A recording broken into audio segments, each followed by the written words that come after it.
ఇవాళ ఈ సమావేశానికి వచ్చిన ముఖ్యమైన పార్టీ కార్యకర్తలకు, నాయకులకు, ప్రజాప్రతినిధులకు అందరికీ కూడా హృదయపూర్వకంగా వెల్కమ్.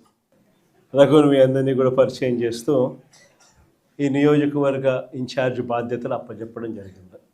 ఇక రాష్ట్రంలో పరిస్థితుల గురించి నేను చెప్పాల్సిన అవసరం లేదనుకుంటా. బహుశా ఈరోజు రాష్ట్రంలో పరిస్థితి ఏమిటి, చంద్రబాబు నాయుడు గారి పరిపాలన ఎలా ఉంది అన్నది నాకన్నా కూడా, మీలో ఎవరికి మైక్ ఇచ్చినా కూడా నాకన్నా చక్కగా చెప్తారు. చంద్రబాబు నాయుడు గారు ఎన్నికలప్పుడు తాను ఏం చెప్పాడు, ఎన్నికలు అయిపోయి ఇవాళ 2 సంవత్సరాలు అయిపోయింది. 3వ సంవత్సరానికి సంబంధించిన బడ్జెట్ కూడా ప్రవేశపెట్టాడు. మామూలుగా ప్రతి ప్రభుత్వము కూడా 5 బడ్జెట్లు ప్రవేశపెట్టే అవకాశం ప్రజలు ఇస్తారు. అలాంటిది చంద్రబాబు నాయుడు గారికి 3 బడ్జెట్లు ఇప్పటికే ప్రవేశపెట్టాడు.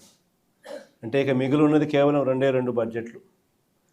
ఈ 3 బడ్జెట్లు తాను ప్రవేశపెట్టిన పరిస్థితుల మధ్య చంద్రబాబు నాయుడు గారి ఈ 2 సంవత్సరాల పరిపాలన కూడా ఒకసారి పూర్తి చేసిన పరిస్థితుల మధ్య, 3వ బడ్జెట్లో కూడా అదే రకమైన మోసాలు చేస్తూ ఉన్న పరిస్థితుల మధ్య ఒక్కసారి రాష్ట్రాన్ని గమనిస్తే, చంద్రబాబు నాయుడు గారి పరిపాలన గమనిస్తే ఈరోజు మనకు కనిపించేటివి ఏమిటి అని అంటే, సూపర్ 6లు అన్నాడు, సూపర్ 7లు అన్నాడు. ఎన్నికలకు ముందు ఇంటింటికి వెళ్ళి ప్రతి ఇంటికి బాండ్లు ఇచ్చినాడు.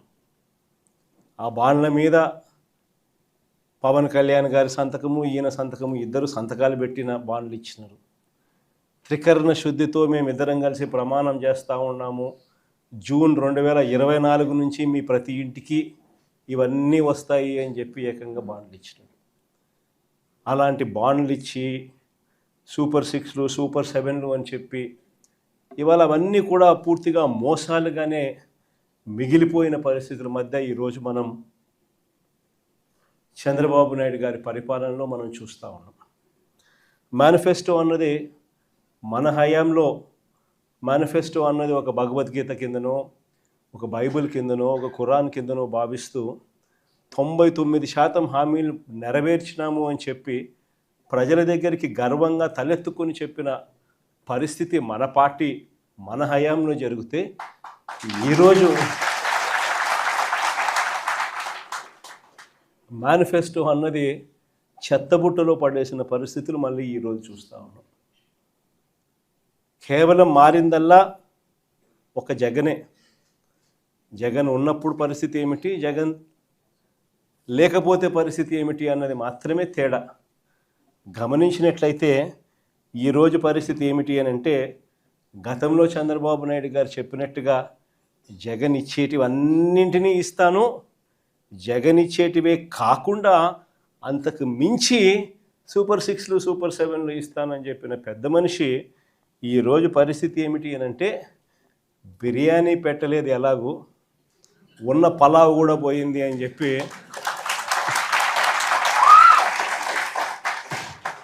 ఈరోజు ప్రతి ఇంట్లో కూడా చర్చ ఇదే మాదిరిగానే జరుగుతూ ఉంది.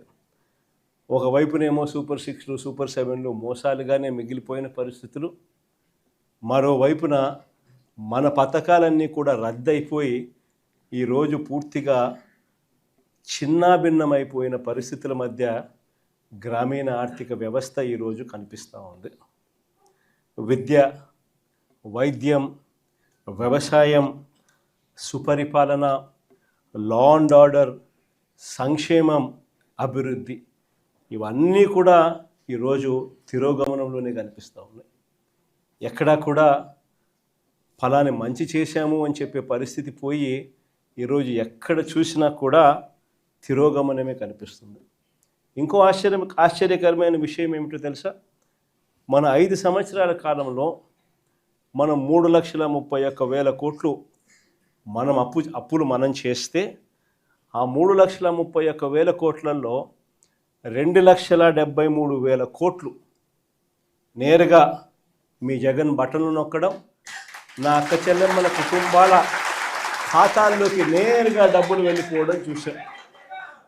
ఆ 2,73,000 కోట్లు ఎవరి అకౌంట్లలోకి పోయాయి, వారి ఆధార్ నెంబర్లు ఏమిటి అని కూడా మనం ఇవ్వగలుగుతాం.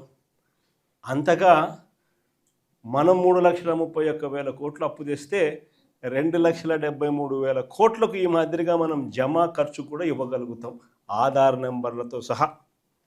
కానీ ఇదే చంద్రబాబు నాయుడు గారు ఈ 2 సంవత్సరాలు తిరక్క మునిపి మనం 5 ఏళ్లలో 3,31,000 కోట్లు అప్పు చేస్తే ఈయన 2 సంవత్సరాలు తిరక్క తలికే 3,52,000 కోట్లు తాను చేసిన గ్రాస్ అప్పులు, తాను చేసిన కమిటెడ్ అప్పులు ఏకంగా 3,52,000 కోట్లు దాటాయి. మరి ఈ 3,52,000 కోట్లు ఏమైనాయి? ప్రజలకు ఎందుకు బటన్లు లేవు? ప్రజల ఖాతాల్లోకి ఎందుకు రావడం లేదు? ఈ డబ్బంతా ఎక్కడికి పోతా ఉంది? ఎవరి జోబీల్లోకి ఈ డబ్బంతా పోతా ఉంది అన్నది ఈరోజు ప్రతి ఇంట్లో కూడా చర్చనీయాంశమే. ఆశ్చర్యం కలిగించే విషయాలు ఇవన్నీ. మన హయాంలో మనం ఎలా చేయగలిగాము? జగన్ హయాంలో జగన్ ఎలా చేయగలిగాడు? జగన్ వెళ్ళిన తర్వాత చంద్రబాబు నాయుడు ఎందుకు చేయలేకపోతా ఉన్నాడు అన్నది ఈరోజు ప్రతి ఇంట్లో కూడా చర్చ జరుగుతూ ఉంది. ఎందుకో తెలుసా? జగన్ చేయగలిగాడు, చంద్రబాబు నాయుడు ఎందుకు చేయలేకపోతా ఉన్నాడు? కారణం ఒకటే, రాష్ట్రానికి రావాల్సిన ఆదాయాలు జగన్ హయాంలో పుష్కలంగా రాష్ట్రానికి సంబంధించిన ఆదాయాలు రాష్ట్రానికి వచ్చేటివి. ఈరోజు చంద్రబాబు నాయుడు గారి హయాంలో ఎక్కడ చూసినా కానీ దోచుకో, పంచుకో, తినుకో.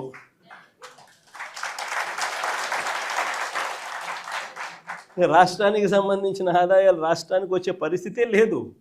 రాష్ట్రానికి సంబంధించిన ఆదాయాలన్నీ కూడా వీళ్ళు దోచుకోవడానికి, వీళ్ళు పంచుకోవడానికి, వీళ్ళు తినుకోవడానికే సరిపోతూ ఉన్నప్పుడు రాష్ట్రానికి సంబంధించిన ఆదాయాలు రాష్ట్రానికి రానప్పుడు ఇక రాష్ట్రం పరిస్థితి ఏమిటి?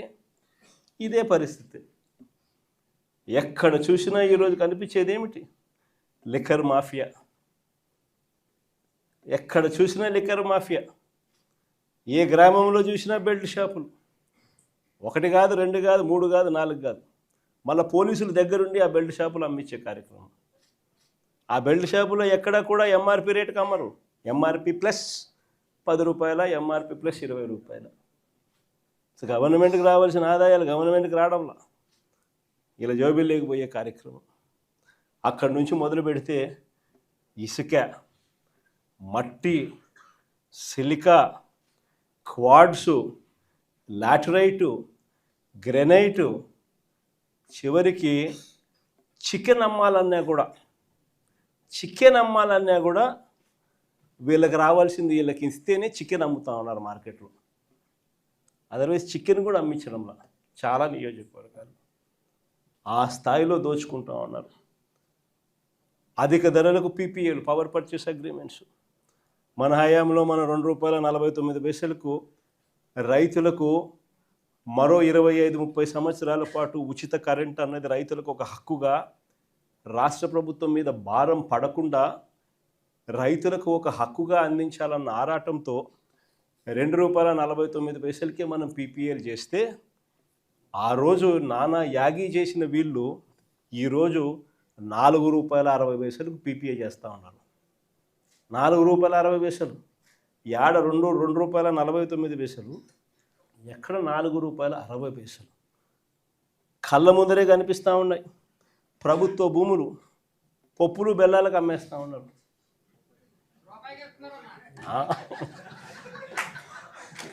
కొన్ని రూపాయికి షాపుకు పోతే చాక్లెట్ వస్తుందో లేదో నాకైతే తెలియదు, కానీ ఆంధ్ర రాష్ట్రంలో మాత్రం రూపాయికి భూములు, కోట్ల విలువ చేసే భూములు మాత్రం వస్తూ ఉన్నాయి. కళ్ళ ఎదిటే రిషికొండకు ఆపోజిట్ 50 ఎకరాల భూమి, ప్రభుత్వ భూమి, తన సొంత బంధువుకు, విశాఖపట్నం ఎంపీకి 5,000 కోట్ల విలువ చేసే భూమిని శనిక్కాయలకు బెల్లాలకి, అసలు అది కూడా లే ఊరికనే రెగ్యులరైజేషన్. ఆశ్చర్యం నాకైతే. అంత దారుణంగా రాష్ట్రానికి సంబంధించిన భూములు కాజేస్తూ ఉన్నారు. ఇక అమరావతి గురించి నేను చెప్పాల్సిన పనుల, అమరావతిలో ఏం జరుగుతూ ఉంది అన్నది, ఎంతటి దారుణమైన స్కాములు జరుగుతూ ఉన్నాయన్నది మనలో అందరికీ కూడా ఇప్పటికీ అర్థమైంది. స్క్వేర్ ఫీటు కట్టడానికి 5 స్టార్ ఫెసిలిటీస్తో హైదరాబాద్లో కానీ, చెన్నైలో కానీ, బెంగళూరులో కానీ ఎక్కడైనా కూడా కట్టడానికి అయ్యే ఖర్చు 4,500 దాటదు. ఇది 5 స్టార్ లాబీసు, ఇటాలియన్ మార్బులు ఈ స్థాయిలో కట్టే కార్యక్రమాలు చేసినా కూడా అమరావతిలో మాత్రం 12,000, 14,000 అడుగు ఖర్చు. రోడ్లు వేస్తూ ఉన్నారు, 6 లేన్ రోడ్లు. నేషనల్ హైవేలు టెండర్లు పిలిస్తే 20 కోట్లు వస్తూ ఉంది. ఇక్కడ మాత్రం 53 కోట్లు లేను. ఎక్కడా లేని స్కాములు. ఎవరు ఈ స్కాముల్లో భాగస్తులు అని అంటే సాక్షాత్తు రాము, ఈనాడు వియంకుడు, బిఎస్ఆర్, బలుసు శ్రీనివాసరావు, చంద్రబాబు నాయుడు బినామీ, అంతా వీళ్ళే. వీళ్ళకి మళ్ళీ ఏంది కొత్తగా మొబిలైజేషన్ అడ్వాన్స్. ఇంతకుముందు ఎప్పుడూ లేదు. మొబిలైజేషన్ అడ్వాన్స్ చేయడమైంది కొత్తగా. ఇంతకుముందంతా వర్కులు చేస్తే బిల్లు ఇచ్చే పరిస్థితి. ఇక్కడ చంద్రబాబు నాయుడు హయాంలో వర్కులు చేయాల్సిన పనిలే. కాంట్రాక్టర్లు మనోళ్ళే, మనకు సంబంధించిన వాళ్ళే, ఈనాడు, బలుసు, ఇల్లే, అంతా ఇల్లే. అడ్వాన్సు 10%, ఒక్కొక్కరికి 6,000 కోట్లు వర్కులు అంటే ఒక్కొక్కరికి 600 కోట్లు అడ్వాన్సులు. వర్కులు చేయడం కదా దేవుడు వరకు. ఫస్ట్ మొబిలైజేషన్ అడ్వాన్సులు 600 కోట్లు ఒక్కొక్కరికి. ఈ స్థాయిలో దోచేస్తూ ఉన్నారు. ఎక్కడా కూడా రాష్ట్రానికి సంబంధించిన ఆదాయాలు ఇక రాష్ట్రానికి ఎలా వస్తాయి? రాష్ట్రానికి సంబంధించిన ఆదాయాలు ఇలా కొల్లగొడుతూ ఉంటే ఇక రాష్ట్రంలో ప్రజలు, పేదలు, మధ్యతరగతి వర్గాలు వీళ్ళ పరిస్థితి ఏమిటి? ఈరోజు ఆశ్చర్యకరమైన విషయం ఏంటంటే ఏ రైతుకు కూడా ఈరోజు గిట్టుబాటు ధర రావడం లేదు. ఉల్లి పంట చూసుకో, శనగ పంట చూసుకో, ఏ పంట అయినా చూసుకో, దళారీల వ్యవస్థ. ఏ రైతుకు